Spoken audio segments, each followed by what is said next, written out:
Giving you a brief about EXICOM. EXICOM is a power management solution company for EV chargers and critical power solutions with nearly 3 decades of domain experience in power electronics.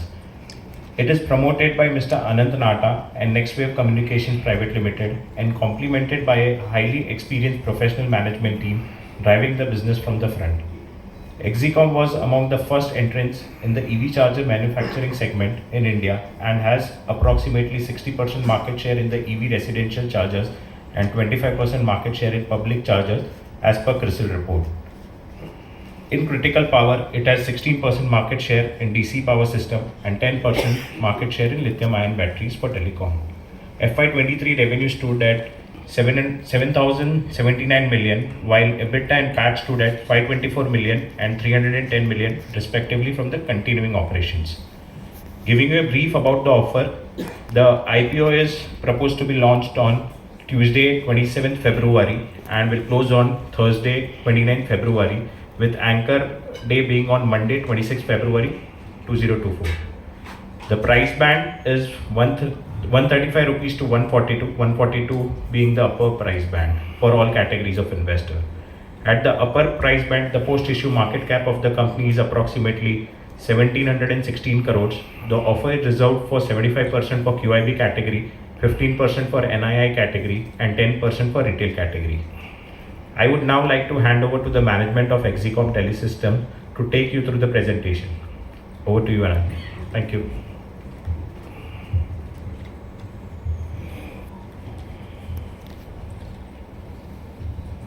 Thank you, Sahil, and welcome all esteemed members of press. It's my privilege to take you through our journey and our business.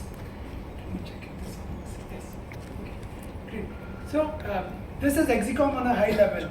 We are a power management company in two businesses, EV charging and telecom power solutions. We are helping transition to sustainable energy by enabling two things: electrification of transportation, which is what we do via our EV charger products. Some of them are being bought here, displayed here. You can see on both sides of where you are sitting. And the second business is where we provide energy stability to digital communication infrastructure. In EV chargers, we develop technology, and based on this technology, we develop products for all kinds of use cases, whether it's charging at home. So if you as consumer happen to buy an electric car, you will get a charger along with it, and 6 out of 10 times that will be from EXICOM, and that's usually what you use at home for overnight charging. Similarly, we do provide chargers for other applications, including business charging in business environments or charging in public environments. Our second business is critical power solutions.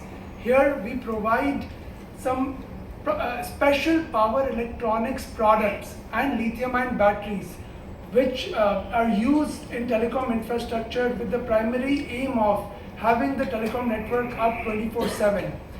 The main job of these equipments is to convert commonly available grid power to something what we call as DC power, which is what the telecom network runs on, and the purpose of batteries is to provide energy if there is grid interruption or grid failure. A little bit about our history. 1990s is when the company got incorporated. This is when we started business with a single customer, state-owned company, BSNL.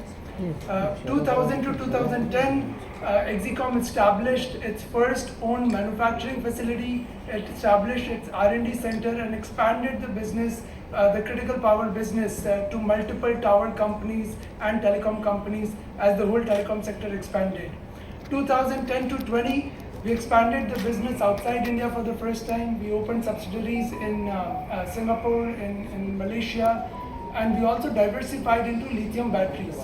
Working in telecom, we did understand the telecom infrastructure well, and all our products always used to interface with the traditional lead-acid batteries, and we realized lithium-ion batteries could be a great substitute, and that's why we entered that business. This is where I also joined the company during this decade. And in the last 4 years, we have taken all this power electronics skill set, our manufacturing expertise, our design and development capabilities, and started EV charging business, which we started in 2019.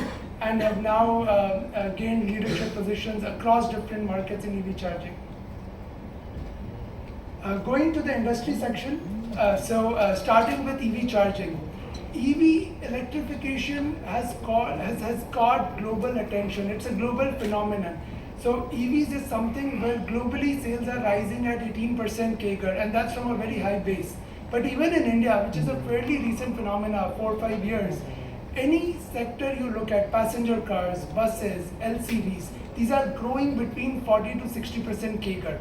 All these classes of vehicles require charging, whether it's charging at home, whether it's charging for fleets, whether it's charging for bus at the depots, whether it's public charging where anybody can go, like we today go to a petrol station and charge the car.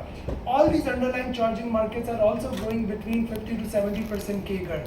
What that means in terms of numbers is a 1,300 crore market in 2024 is going to go to plus 9,000 crore market in 2028, and that presents us with a very significant opportunity to develop many components of the EV ecosystem, and especially EV chargers as well, because one of the major deterrents of adoption of electric vehicle is availability of good charging infrastructure, and that's why there's a lot of emphasis on solving this problem.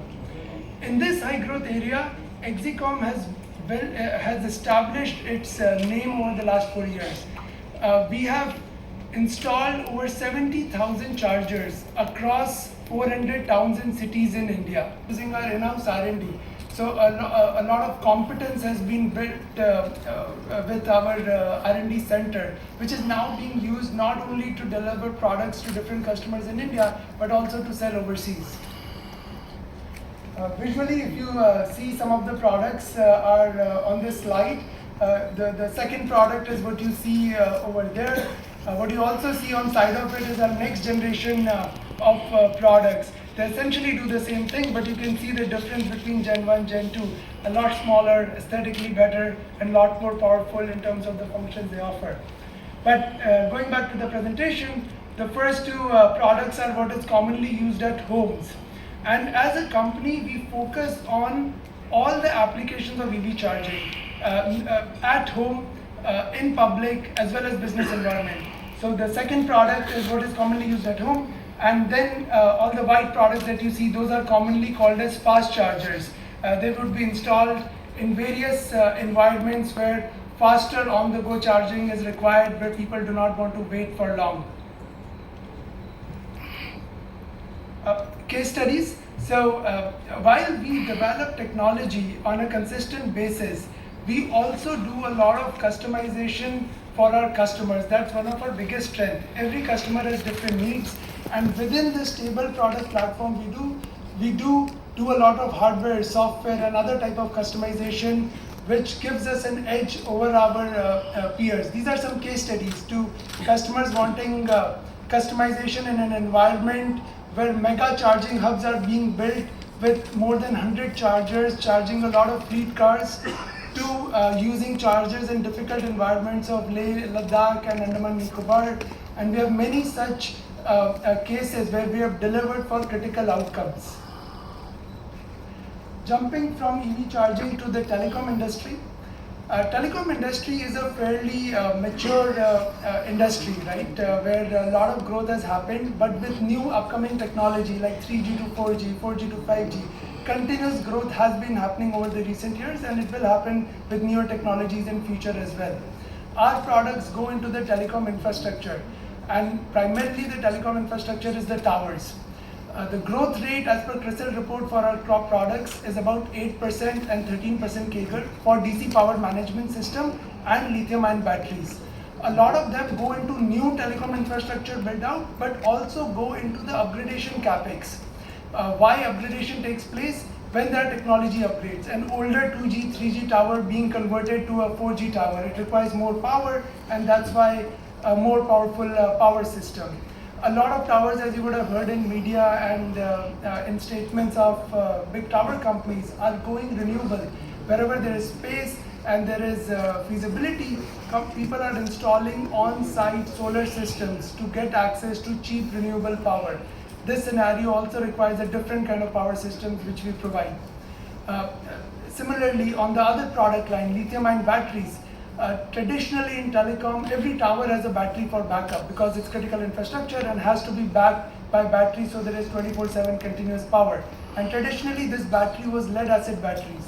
But because of many advantages around life, around weight, around volume, and now even cost, lithium-ion has become the default choice for adoption, whether it's for an upgrade requirement or for new requirement.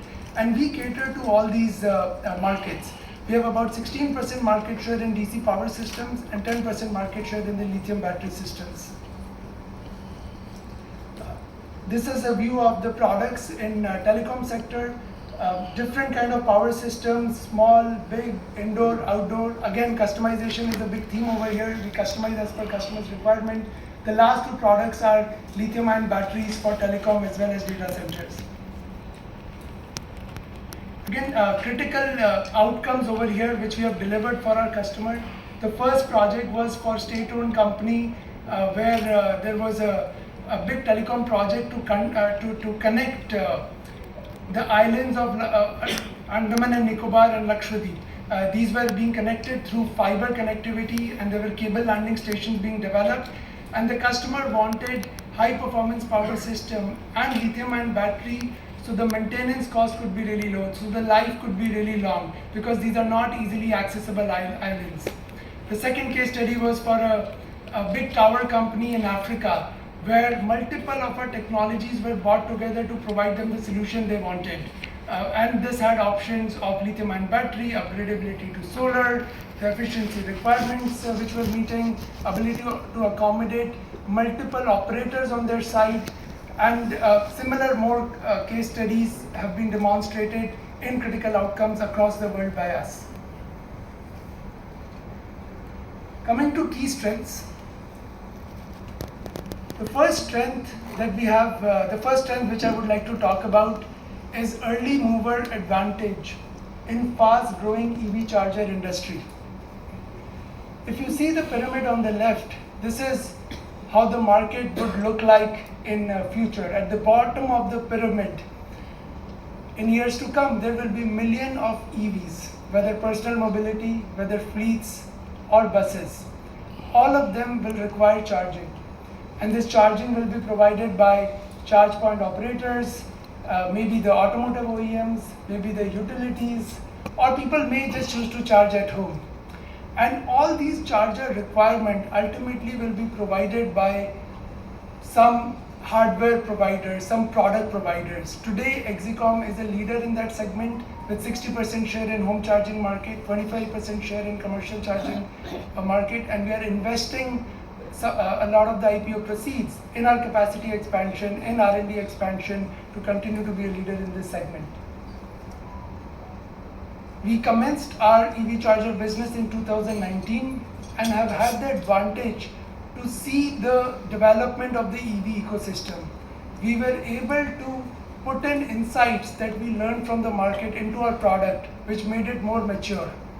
And today, we are not only working on short-term technology roadmap, which we do, but also on long-term technology. Some of the examples of these long-term technologies are, how do you take electricity or battery power from the car to charge, to give it back to the grid, or to charge your home, to give power to your home. And charger becomes an important piece of the ecosystem in this. Along with the technology, we have nationwide service presence where we have installed or commissioned chargers in more than 400 towns and cities, and now have started international operations also on back of strong technology platforms that we have. Second strength, we have 3 decades of experience in power management and decarbonizing solution. We started with critical power business back in 1994. That made us understand telecom infrastructure really well. And we realized lithium-ion could be a big opportunity over there. Let me see if I can highlight. Lithium-ion battery could be a big opportunity there. That's where we entered into that business. And today have deployed more than 2 gigawatt hour of lithium-ion batteries in that sector. Similarly, using the battery experience, we recently developed battery products for data center, which is also a big and new opportunity upcoming in India. and we hope to scale that business as well. The charging infrastructure, and I'm sure many more opportunities will come for the company in the future.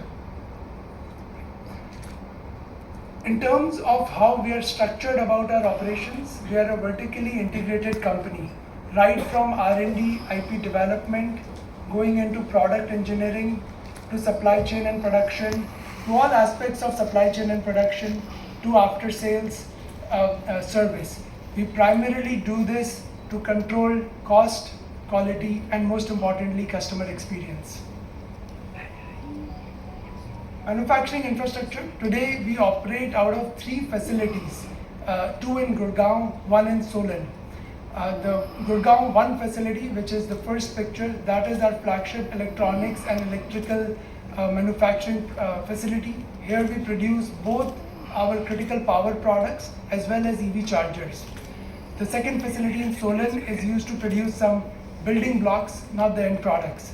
And the third facility is where we produce lithium-ion batteries for telecom applications.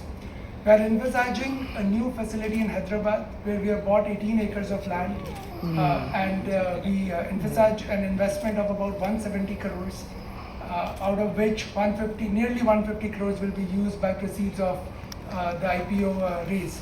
This is an integrated manufacturing complex which will produce all the 3 product categories that I spoke about. Second, moving on from manufacturing to technology capabilities. Technology and R&D always has been the backbone of the company. We have created significant product development and engineering capabilities. Today, we have over 144 R&D engineers across Gurgaon and Bangalore, with strength in power electronic design, firmware design, mechanical thermal design, and all other skill sets which are used to make the product lines that we do in critical power and EV charging.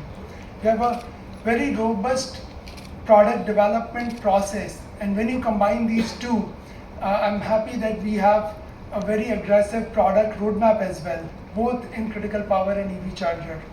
While in critical power, the product roadmap focuses on power solutions for 5G and higher, faster speed networks of the future.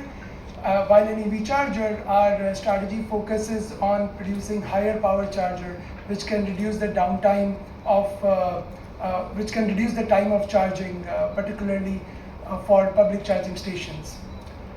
Second point about technology focus is, while we make global products, but a lot of focus is on India. India is center of our strategy, and India is a country with extreme environment conditions, extreme electrical conditions, and we always put in a lot of features to make sure they work very reliably in severe temperatures and severe electrical conditions in India, and that has helped us to win businesses from the customers. Over last 2 decades, we have commercialized over last 3 financial years, we have commercialized over 16 products across our business divisions. Long-standing customer relationships. EV charger is a fairly new business which we started about 4 years ago, and some of our top 5 customers are still working with us since inception. About 50% of the revenue in EV charging is contributed by the top 5 customers. In critical power, customers working with us from more than 2 decades, and in between. Since telecom is a much more consolidated segment and we serve big tower companies and telcos, here the revenue consolidation in terms of top 5 customers is higher than EV chargers. Strong order intake over the last 4 years. Which is in all the financial years, that number has been increasing, and today we stand at a very, as of September end, we stand at a very healthy order backlog as well. All this is possible with guidance of our board of directors and very experienced management team. Starting with board of directors, Mr. Himanshu Baid, he's the chairman of the board, independent director, CEO of a large medical disposables company in India. Mr. Rastogi, he was one of the first employees of EXICOM and carries that knowledge about history and culture of our company. Myself and Mr. Vivekanand, we are part of the management. Mr. Vivek, he runs the operation. Both of us are on the board as well. And Miss Karen and Miss Leena bring in expertise from marketing and finance background. Management team, Shiraz is the Chief Financial Officer. He's with us at the dais. Sanjeev, with a lot of experience in Mahindra, Eicher earlier, Pace Power. He's heading our critical power business. Mr. Krishna Sharma and PM Singh, they come from long experience in big power electronic companies such as Delta Power, heading our EV charger business and technology division totally. Key strategies of the company. The first strategy is to capitalize on the EV charging tailwinds. Electrification, as I mentioned, is a global phenomena. It's happening in India. And while we have seen a lot of growth over 4 years, we are still in early days of electrification in India. There are maybe 100,000 electric cars being sold every year, which is roughly 2.5% penetration. So imagine what the market would look like when there is 10%, 15% penetration. We hold leadership position here today, and we want to invest to make sure we continue to be leaders even in future, and that is why we are investing in a new plant to take care of industry growth, as well as investing in some new products and new use cases which we don't serve today. The second strategy is to expand geographically. In EV chargers, that means for us markets of Southeast Asia and Europe. Southeast Asia because we understand that market because of our critical power presence, and Europe because it's one of the largest EV markets in the world. These hinge around investment in R&D. About 40 crores of the investment of the IPO proceeds is being used to invest in R&D, to develop products at a faster pace, to develop products which have higher charging speeds, to develop products for Europe and Southeast Asia market, to develop more critical power products, and to also upgrade the infrastructure of R&D by investing in various tools and facilities. To develop new products in both the business divisions, we already spoke about that. And lastly, to invest in digital transformation, more around the lines of how we maintain our products on ground. So to put variety of sensors in our product, to be able to remotely manage them in a very cost-effective and efficient manner. With this, I'll maybe Shiraz, you might want to take up the financials. I'll welcome Shiraz here to take you through the financials.